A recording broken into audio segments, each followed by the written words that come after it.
right. So with both of you hailing from Little Rock, Arkansas, you guys are known for your signature blend nostalgia influenced pop with your heartfelt lyrics. And since your debut EP, I believe it's pronounced Portra. Yeah, Yes, that's right. you guys have gained a huge recognition, getting 150 million global streams.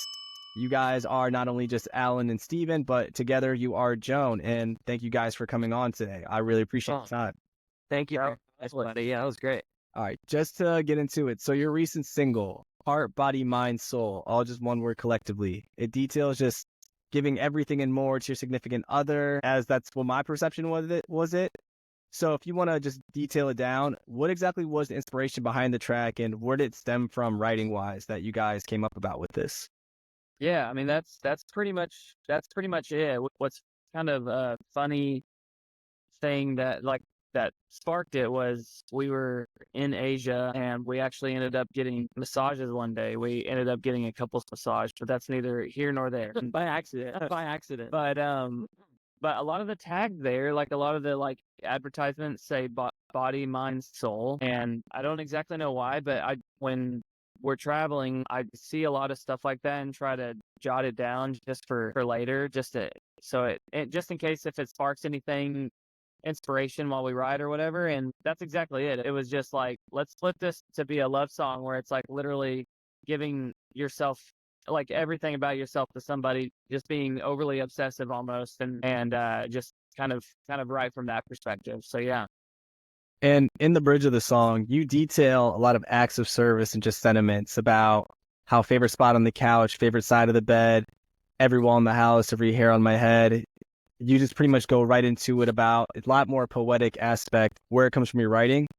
What exactly influenced you guys when incorporating that in your songs? Because you don't see that too often. We're trying to find that incredibly poetic yet very simplistic pieces of just lyrics that are still found in there. Do you guys dabble with that? Do you guys just stem from like any influences, inspirations that come from that of how it comes along into your music? That's a great question. I think for that one specifically, there's something so beautiful about giving up things that seem really simple, but become kind of the daily routine of your life and like kind of something you become protective of. And so even just like the thought of giving your side of the couch up, it's like, oh, that's a start. And then where you go? And then it just kind of progresses more and more where it's literally like I'd get bit by a spider. I'd run into a fire. It's so I don't know. It was kind of thinking about it that way where it's like even from the most simple thing to the most extreme thing where you kind of get to the point where you're just willing to give that away. I don't know. There was something really beautiful about that to me. And then to further speak on that, you guys have been doing this since 2017, I believe, correct? Yeah. Yeah. And having that relationship, and when it comes down to writing exactly, how do you exactly go about it? Is it one of you starts with the melody? Is it one of you starts with the lyrics? Is it ever been, I want to use this verse here, or I want to use that verse there? Or how do you guys exactly find the way to come together, create the music together? Because it's a shared song in every song. None of you are either just Right. doing one thing entirely and then without the other person contributing. So how do you exactly find that balance and that working relationship between the two of you guys? Yeah, we fortunately are really strong in different things. Like we both have kind of all of it down to an extent, but I'm definitely more of a melody production guy. Steven is like so heavy on lyric and narrative, and he like thinks about concepts all the time and writes them down on this huge list. I have like a billion voice memos with like song starts and melodies and all that. And so usually we start with some sort of song start or melody, just like a rough idea. It's usually pretty bare bones. And then Steven will hear it and just like immediately start. His brain just starts cooking. And if I remember correctly on Heart, Body, Mind, Soul specifically, he had that concept already with that whole story, but we had found we wanted to have like the intro, that kind of like high vocal like choppy thing. We've been really inspired by some like kind of housey like drum and bass, like just some electronic stuff like Fred again and things like that, and just like finding so much inspiration in that sound. And a good friend of ours, Rudy, his name's Noah. He's played on tour with us. He has a project called Rudy, and he is like that's his bread and butter. And so I think we've been kind of living in that world a little bit, just listening a lot to it. And so the track kind of started with that inspiration first, we tried to create like an intro, and we couldn't really figure it out. It's like a new genre for us to kind of dive into, and we ended up finding a loop that a friend of ours made, and his name's Demo Tapes, and it was just like the perfect little 1 bar, 2 bar loop. And then like that opened up the whole world for us of like, just like we dove into the song and then immediately kind of started coming out. So this song start was kind of with the track, kind of with the concept all at once. Some of our tracks will be like, I'd say mostly music comes first. If I'm thinking about it right. Yeah. No, and it's amazing because there's a lot of songs that normally start with that. Like it might even just be a simple bass line, like the one by Us for Queen, for example, it just Totally. major hit just like that. You never know where it's going to lead into, and it just overall just grows, and it's amazing when it happens. And to further speak on that, with you guys finding different genres, different variations, different things about how you go about your music, one thing that you guys tend to do, and I love this from you guys both, you always have a lot of different remixes, acoustics, and just sped up versions now, as we've seen more because we're in the age of TikTok. You have to have a sped up version. But when it comes down to creating these different variations of your music, is there anything you enjoy most making in terms of a certain sound that you maybe either find ease in doing it, or whether you enjoy most of it just because you love how it sounds, whether it takes the house elements or whether it finds more just vocal emphasized, auto-tune based rhythmic and blues to it, or like what exactly do you guys enjoy the most to make when it comes down to these sounds you guys have been composing lately? That's a really good question. Never been asked that. I don't know if there's a thing that we enjoy, or I at least enjoy most about it. One thing that I love about doing it is it kind of just proves that a good song is a good song, and if it's a good song with a drum and bass production around it, and it's a good song acoustic, then it's a good, like, to me, I think to us, like, that's a great marker to prove that it's a good song. I don't know. I think about Partly Cloudy personally. That was like just a really big milestone for us as far as just production and our like creative process. I think it just opened up a lot in our brains about what we can do, and what songs kind of what our songs are to us, and just taking that completely, as far as like thinking about production and everything, just thinking about it completely different than what we did the original songs with. It just opened up a cool door for us to think at the same time, like it could go down several avenues and still work, totally how it needs to. Yeah. We tend to. Oh, go ahead. No, carry on. It's a different yeah. No, I was just gonna expand. Like, it's so song by song for us. I think the one common theme we try to find, we do like, even if it's more electronic, let's say bent one way or the other, we do like adding some sort of real element. Like Heart, Body, Mind, Soul is like kind of drum loopy, and they kind of like, I don't want to say copy paste, but kind of that kind of thing. But like the bridge on like kind of Coldplay-esque electric guitar, like soaring thing comes in the background, and we try to stack vocals in the same way we would if it was like a more rock oriented song. So there's acoustic guitar in it, and like we just, at the end of the day, like we're gonna end up playing these songs live. We don't always think about that in the production necessarily. I'm not like going, this is gonna be a really good live part, but I do like to keep some sort of organic element and stuff just to kind of tie it all. Like it's all familiar. Like we could make weird sounds, and like, not that we would do weird stuff, but like kind of left of center things. But acoustic organic instruments are always going to bring somebody in with us, because they're going to be like, oh, I've heard that sound before. Oh, I've heard an electric guitar. I've heard it, whatever. So we try to incorporate that as much as we can. Yeah. Now, when it comes to being on the same wavelength of what you want to try to do new things, is there, either of you, specifically speaking, do you feel that one might be more experimental than the other when it comes down to trying something new? Or do you kind of sometimes feel like, let's be a little conservative with this, let's try to maintain what we do to our grassroots of what we normally go about? Or is there one of you that are like, no, we need to try something new, if not we'll get stale, flat? Not saying that's what your music is now. I'm just giving points. No, I hear you. But is there any of either of you, or maybe it's both of you, do you try to push the gap and trying to like find something new versus trying to bridge the gap? Let's try to like raise the bar instead and elevate exactly what you could do next with your sound. I think every time we're trying to like, it's not necessarily like always a conscious like discussion of like, Well, maybe it is. I was about to say it's not like hey, we've already done this, let's not do that again. All this new song, I mean, the whole new batch of songs we're working on right now are totally like an exercise in newness, freshness, and it also depends on the song. Like, just finished a new song and literally got the master in today, and it's like probably reminiscent of older Joan in some ways, whereas Heart, Body, Mind, Soul's not. I think there's a common thread of like my voice on it, his voice on it. Our like sensibilities are going to be the common thread over it. You know, like we haven't done like a pop drum and bass song, so that's new. But then this next song is not so new for us. It's we've experimented with some sounds within it, but it's still like you would hear it today and be like, yeah, that's undeniably like that's you guys. You know, like it has like a Jones stamp on it, but there's still experimental elements in that. We did some guitar stuff we've never done before. We did some like filters on some key stuff that we've never done before. And so, yeah, I think there is a little bit of like, we're just trying to raise the bar on our songwriting and the production every single time. So it's like, hopefully in 5 years, we look back and like, okay, we just kept, even if the public doesn't agree, we felt like we just kept upping our game personally, like as writers and producers. You're going to be your own biggest critics nonetheless at the end of the day. 100%. Yeah. Totally. Yeah. Now, when it comes down to the new music that you've got coming out, that's soon to happen and soon to be well received, of course, because you guys have already made great music.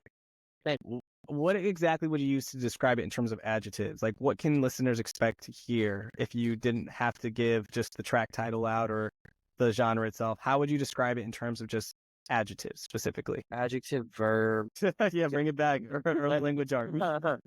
Well, this next song in particular, I think it's a great exercise of like sonically, to me, it feels dark and like sad in a way for a lot of it. But it's like the lyrics are like are very much a love song and very much like, I don't know, it's very sweet and I don't know, it's just like a very, if I can say, like brag on it a little bit. It's a beautiful song melodically and lyrically, but sonically it feels dark and almost like something sad is on the horizon, kind of, if that makes sense. That's kind of been a lot of what we're kind of playing with recently is that kind of thing where it's like it's good now, but is something bad looming, kind of thing. Yeah. So it's like we're trying to kind of portray that a little bit in the songs. We've gotten really good at writing happy songs. I think of like, I mean, we can bang out a ballad for sure, but like Something Special, our song, or Nervous. What's funny is before Joan, I was like, I never would have said I was good at writing like upbeat pop songs like that like were super positive and like I'm in love with my best friend, you know, like that. What would you say your specialty was then at that point in time? Probably back then more like, I mean, I was decent at writing pop songs, but it was lyrically, I wasn't thinking in terms of like, oh, I want to make someone smile. I was like, how do we say this cooler, or how, you know, it's almost more like in my head on like More abstract. yeah, more abstract, more poetic, whatever. And now like we kind of hit the gamut in terms of like all sides of the spectrum in terms of like mood, lyric kind of like sad to happy to like neutral in between to like kind of angry. Like our song Love Me Better, the narrative's like pissed off. And so it's like interesting to now be in the spot where like I think we kind of both felt, okay, we've done the happy thing, and I think some of our biggest songs, So Good, which has done really well in like Asia, like that's like a really happy song. And it's cool, and I'm glad we have that song, but it doesn't necessarily represent musically where we're heading. And so it's kind of like I do think we made, back to another question you asked about like kind of the conscious decision making on changing things. Mm-hmm. That was probably for this batch. We were kind of like, you know what, let's not be afraid to explore the melancholy, even if it just sounds melancholy, but the lyric is more hopeful. And that's not gonna be every song, but a lot of the new batch of songs are darker chord structures and nothing like weird. I mean, we're like so tied to writing pop catchy music that like I don't know that we would ever do anything crazy outside of the box, but it's just more melancholy, I'd say, like musically. Yeah. But yeah. So Do you ever feel that there's a narrative about you guys, whether it's given to you or you give yourselves, that you definitely want to change? For example, there was a point in time where everyone thought Drake was the sad rapper, and then sad rap became its own thing. And then everyone was like, never mind, this isn't sad rap at all. Post Malone at one point was like, he's country mixed with this, and then he's like, no, I'm just an artist. Like, you can't put me in any kind of facet. Do you ever feel like there's a certain narrative or image that you guys are either trying to uphold or change from, if anything in that nature? Yes. That's a great question. Our whole career, we've been running from people telling us what we sound like since the beginning, or like what we are kind of since the beginning, and I think that's a cool. I think It's well meaning. well, yeah, there's good intentions on it, but we take everything so song by song and just like what's in front of us, that's what we feel like we need to chase after. And even with like EPs that we've released, it's with Portrait, it was like, hey, you guys are the 80s guys, and we're like, you should listen to the music we're working on next. It's so not that. Yeah. And it's like by the time, that's kind of the nature of kind of how music releasing and stuff goes too, is just like by the time we're releasing stuff, we're not necessarily in the place that we were when we wrote the music either. So It's like changing locations. By the time you say I was here, I'm already something completely different. Totally. Yeah. So in a way, it kind of feels like we're constantly having to be that past person that we were when we wrote that music, and now we're just releasing it and sharing it. And at the same time, we're moving forward and trying to evolve ourselves. And so it's kind of this rubber band kind of always kind of just pulling one way or the other. And I think there's a lot of cool parts to that, like, because I think that associates us with people that like a certain type of music, and there's a lot of opportunity for us to be associated with different types of music. So I don't know. There's good and bad to it. But to answer your question specifically, yes, we get told a lot that we do the 80s 90s thing really well, and there's no shame in that. We admittedly love those decades. That's what we grew up on, all that, and we 100% like. There are times in the studio on a song that I'm like, let's reference this snare from this like these pop banger, and like let's lean toward that a little bit. But it might just be the snare. It might just be like a guitar tone. It might, like song to song either. So I think like for the first little bit, I probably got a little like offended's probably not the right word, maybe like a little in my head if like someone compared us to, let's say, the 1975. Love that band, big fans, all that. When I start diving into the essence of what they're asking, or not asking, but saying, it's that we used chorus guitar on our song. And I'm like, hey, if you would have said, this reminds you of Prince, I would have been like, heck yeah. Because you're on The 1975 didn't invent chorus guitar. And you know what I'm saying? And so it's like, that's like usually a younger mentality of like, that's their reference point. And they maybe don't know about Prince, or don't know about like the 70s when chorus was really heavy on guitar. And so it's never offensive. It's just like sometimes I'm just like, okay, your reference point is newer than what we're actually aiming for. And the only other thing I'd say is like, I think sometimes we get pigeonholed in the indie pop thing. I don't even really know what that means, because genres can be so wide sweeping. very broad now, to be honest. Yeah, it's very, very broad. and so when I never balk at like someone calling us a pop band. Through and through, I think we are trying to make whatever our version of that is, of just like great pop music, a meaningful pop music. And so I hope that's what we're known for in the end. Well, I guess in the end, I hope we're known for just sounding like Joan. But that's the main goal. That's the goal. So, or to be even fair, saying that somebody sounds like Joan, if not that, because then at that point.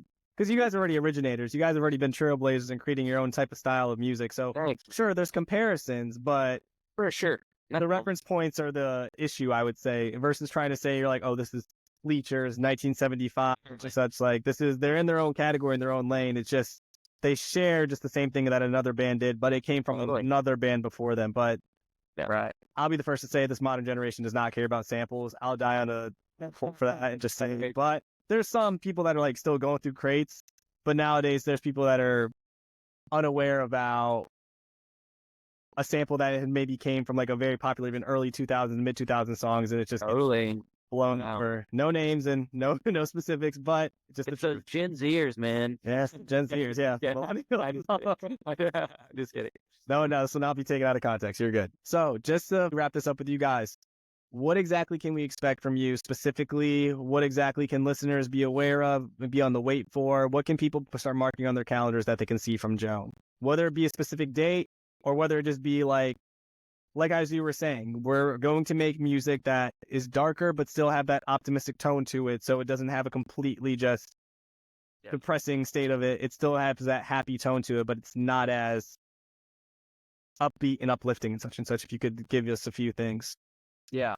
Yeah, it's tough because there's not really an answer to that, but it's also cool that we're kind of in that spot. We've started releasing music knowing that we've got a lot of songs that feel like an album, but we're being open-handed with it right now and just seeing kind of what it shows itself to be, that batch of music. So right now we're releasing music that we're really excited about, and we're releasing the songs that feel just really good and stand out and fresh for us. And yeah, next year at some point there will be something. I just don't know when it is and what it is. But we're loving that. We're loving that it's not like 9 months ahead that we know exactly what it is. We did that with our last album, and we don't like doing the same thing twice. We're kind of just being more open with it and seeing what happens. No, we want the old Joan. We want the old Joan. That's what the comment sections keep saying. Yeah. The comment sections say otherwise. So listen to them because they're the ones in the studio making it. So yeah, for real. Yeah, that's true. I mean, well, and I think we're just open-handed is like the best way to look at it, I think, or the best way to describe where we're at. And despite that, we definitely have new music. We can say this: we have new music coming for sure in the bag, and we're definitely going to be playing more shows next year. Like all the normal things. We've got a studio now, and it's like so fun to just be there and write and create. And like we're working with other artists now, like helping them produce their stuff and write their stuff. And we're gonna be doing more of that next year. Like it's been a really good year of like kind of setting, I guess, kind of pressing reset a little bit, like not a hard reset, but like a soft reset on everything. And just I don't know. I think next year is gonna be a really good one for us. So. No, and amazing and highly believable, because I think what you guys have been doing is you guys haven't been in one specific lane. You guys have taken other routes and different avenues and different paths and different walks about what you're going with your career through music. So major power to you and hats off to you for doing so, because I think that if you continued, of course, we would have just been like, well, I know what I'm getting next year for Christmas and it's going to be socks. Dude, yeah. And that's what that's like no shade to any artist that does that. That's so boring to me. I think for us, our brains are so like attuned to like what's next, what's the next Joan thing, how do we pivot, how do we keep growing, how do we evolve.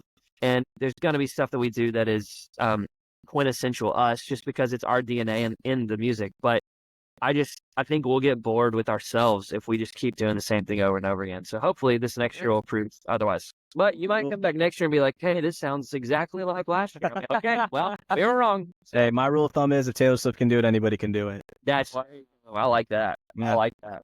But no, appreciate you guys. Thank you for your time. Guys are amazing. Definitely going to check out your stuff and listen to more and more. Thanks.